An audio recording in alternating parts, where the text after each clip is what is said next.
एक बार फिर से आप सभी का स्वागत है। हम अध्ययन कर रहे हैं इफिसियों की पत्रिका और हम बात कर रहे थे कि जो मसीही विश्वासी हैं, यदि उन्होंने अपना संबंध वचन से गहरा नहीं किया तो वो किसी भी प्रकार से भरमाए जा सकते हैं। और जैसा मैंने पिछले संदेश में कहा कि आज ये जरूरत महसूस हो रही है कि लोगों को अवेयर किया जाए कि वो झूठे हैं, वो सही शिक्षाएं नहीं हैं, वो गलत हैं। क्यों ये बात आ रही है? क्योंकि आज मसीही विश्वासी एक ऐसा जीवन जी रहा है कि वो मसीही विश्वासी तो है, प्रभु को तो मानता है, वो मीटिंग्स भी अटेंड करता है, वो चर्चेस में भी जाता है, वो अगुए की बात को भी सुनता है, लेकिन वो वचन को गहराई से पढ़ता नहीं है।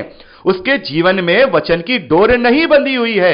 यदि हम सब वचन में प्रबल होंगे और हम सब एक ये जिम्मेदारी बना ले, एक मसीही विश्वासी ये जिम्मेदारी बना ले, जिस प्रकार से हम अपने बच्चे के लिए जब वो 4 साल का होता है, बल्कि बहुत सारे परिवारों में तो केवल 2.5 साल के बच्चे को ही प्ले ग्रुप में डाल दिया जाता है कि भाई इसको एडमिशन कराओ, इसको अभी से स्कूल जाना चाहिए, ये बैठना आना चाहिए, उसके बाद ये जाएगा नर्सरी में, फिर आगे के हायर स्टडीज के लिए तैयार किया जाए। जैसे एक बालक को केवल 80 साल की या 70 साल के जीवन के लिए जो हम जो जानते हैं, जो भी नाशवान है, उस जीवन के लिए 2.5 साल की उम्र से प्रिपेयर किया जाता है ताकि अपने आप को अच्छी तरह से इस धरती पर सर्वाइव कर पाए, अपने आप को ये जो है अपनी जिंदगी को जी पाए। तो अगर हम उस बच्चे को 2.5 साल से केवल इस नाशवान शरीर के लिए और नाशवान जीवन के लिए तैयार करते हैं, तो उस अविनाशी जीवन के लिए क्या हम अपने बच्चों को तैयार करते हैं? ठीक है, हम नहीं वचन में बढ़ पाए, हमारे पेरेंट्स ने हमें नहीं बढ़ा पाया, लेकिन हम तो ये जानते हैं कि हमें एक कार्यकारी अंग बनना है मसीह का।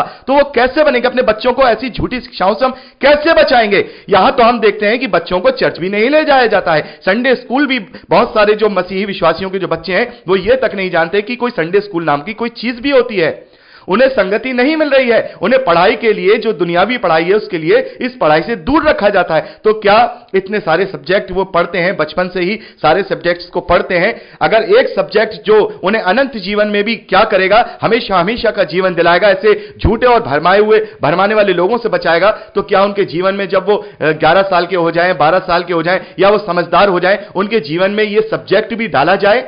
उनके लिए इतने ही हम कॉन्शियस रहें, इतने ही हम उनके लिए रहें कि नहीं हमें अपने बच्चों को भी बाइबल की शिक्षाएं देनी है। और मेरे प्यारे भाई बहनों, ये मेरा भविष्य में अगर परमेश्वर की ये योजना है तो मैं अपने भविष्य में ये योजना बना रहा हूं कि मैं एक एक्स्ट्रा क्लासेस मैं अभी अपने शहर से शुरू करूं, फिर अपने अलग अलग शहरों से शुरू करूं, कि जो 12 साल के बच्चे हैं, 13 साल के बच्चे हैं, संडे वाले दिन उन्हें 2 घंटे की क्लासेस दी जाएं, क्योंकि उन्हें अभी से मैच्योर किया जाए, वचन में उन्हें बढ़ाया जाए, उन्हें समझाया जाए कि उनके जीने का उद्देश्य क्या है, उनका मार्ग क्या है, वो इस धरती पर क्यों है। क्योंकि अगर वो बचपन से ही इस चीज को सीखेंगे तो आगे आने वाले समय में कोई भी डिनोमिनेशन, कोई भी कल्ट, कोई भी झूठी बात उनको भरमाने नहीं पाएगी, उनकी डोर वचन से प्रबल हो जाएगी।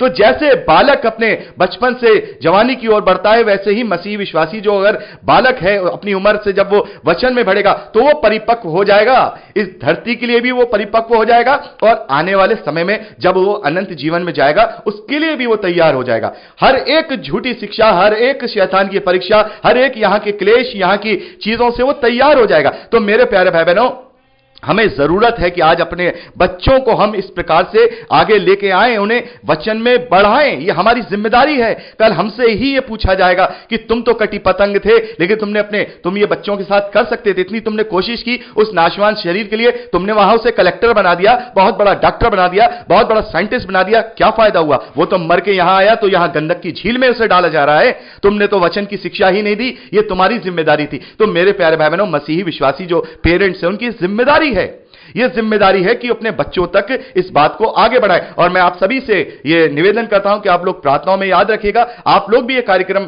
चलाइए। मैं तो कोशिश कर रहा हूं कि ऐसे करके मैं ऐसे बच्चों के बीच में, 12-13 साल के बच्चों के बीच में संडे टू संडे मैं हर शहर में ऐसी व्यवस्था करूं और लोग वहां पर सच्चा बाइबल का उन्हें ज्ञान दे सके। और लोगों को इन चीजों से बड़ी घबराहट होती है, बच्चों को छोड़ने जाना है, लेने जाना है, लेकिन ट्यूशन के लिए वो रोज छोड़ने भी जाएंगे, लेने भी जाएंगे। लेकिन याद रखिएगा मेरे प्यारे भाई बहनों, ये ट्यूशन जो आज हम पढ़ाने के लिए 4,000-5,000 भी खर्च कर देते हैं, उससे वो केवल अच्छी नौकरी तो पा सकता है, अपने जीवन को अच्छा तो बना सकता है, लेकिन जब वो इस धरती से जाएगा तो खाली हाथ जाएगा, उसके पास कुछ नहीं होगा। तो इसके लिए भी हमें अवेयर रहना है। यह भी एक बड़ी आत्मिक सेवा हो जाएगी, यह भी उस अंग के लिए एक आत्मिक सेवा हो जाएगी, यह भी उस अंग में एक कार्यकारी एक अंग बनने का एक जिसे कह सकते हैं हम उसमें शामिल हो जाएंगे। कम से कम अपने बच्चों को, चाहे एक बच्चा हो चाहे दो बच्चे हो, उनको तो हम कम से कम मसीह में बढ़ा रहे हैं, देह की उन्नति करवा रहे हैं। भले ही हम पूरी दुनिया की तरफ ना देखें, किसी कलीसिया की तरफ ना देखें, लेकिन कम से कम अपनी संतानों के विषय में तो हम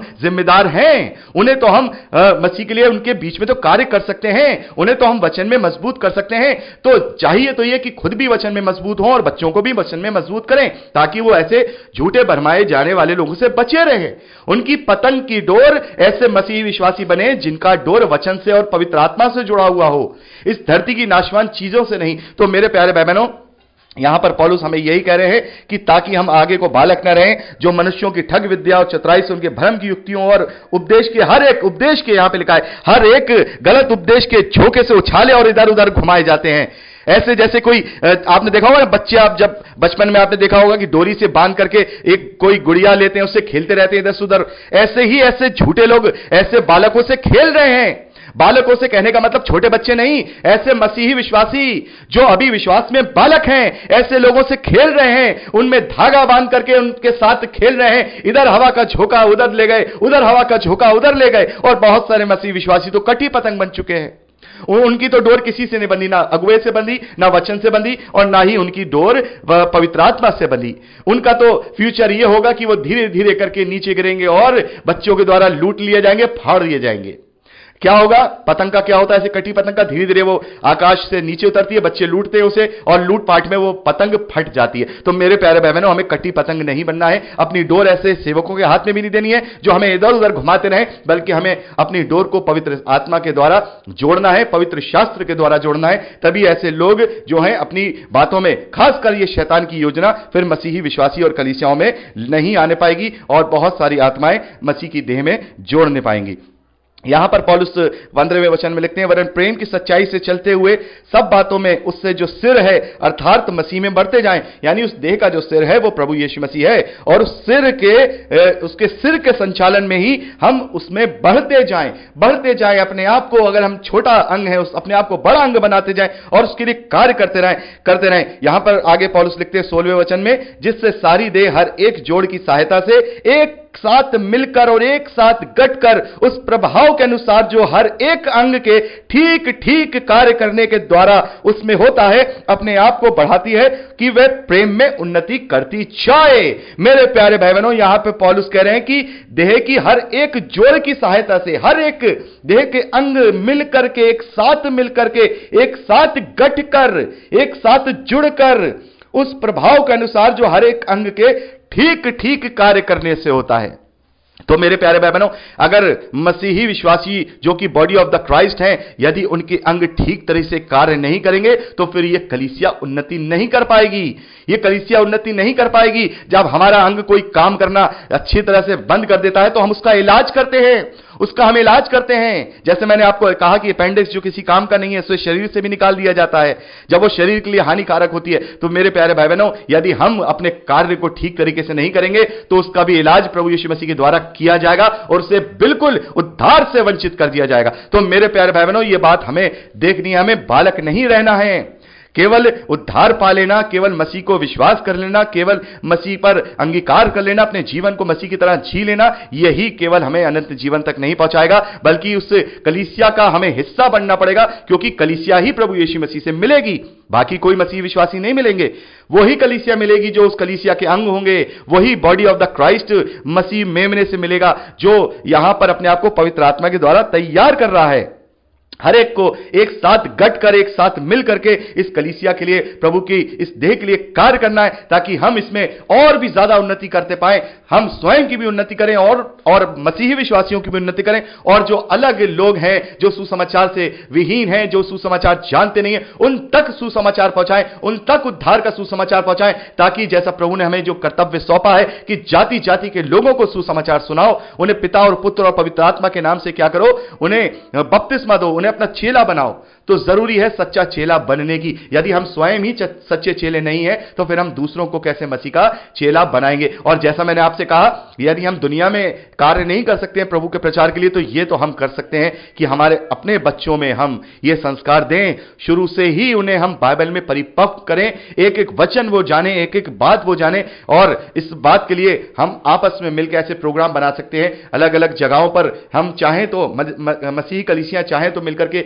इस जो मैंने ये सोचा है इसको भी हम आगे, बहुत आगे ले जा सकते हैं। और पहले शुरुआत करें एक जगह से, तमाम मसीही विश्वासियों में यह बात की जाए, क्योंकि उनका भी एक कारण है, अरे हम तो संडे स्कूल ले जाते हैं, हम तो संडे स्कूल में प्ले सीखते हैं, मेरा बच्चा भी जाता है, पर वो संडे स्कूल से ज्यादा मुझसे सीखता है। क्यों? क्योंकि मैं उसे सिखाता हूं अभी से ही। बहुत सारी बातें ऐसी होती हैं, जब मैं उसके सामने बोलता हूं तो वो मुझे कह देता है, नहीं पापा वचन में ऐसा लिखा है। तो उस वक्त मुझे खुशी होती है कि नहीं, ये मेरी, जब मैं इससे बात करता हूं तो ये वचन से मुझसे बात कर रहा है। आज ये 11-12 साल की उम्र में जब मुझसे वचन में बात कर रहा है, और यदि मैंने परमेश्वर के अनुग्रह से, उसकी कृपा से अगर मैंने इसको ऐसे ही और वचन में आगे बढ़ाया, तो वाकई में अपने जीवन को ये वचन के अनुसार जिएगा।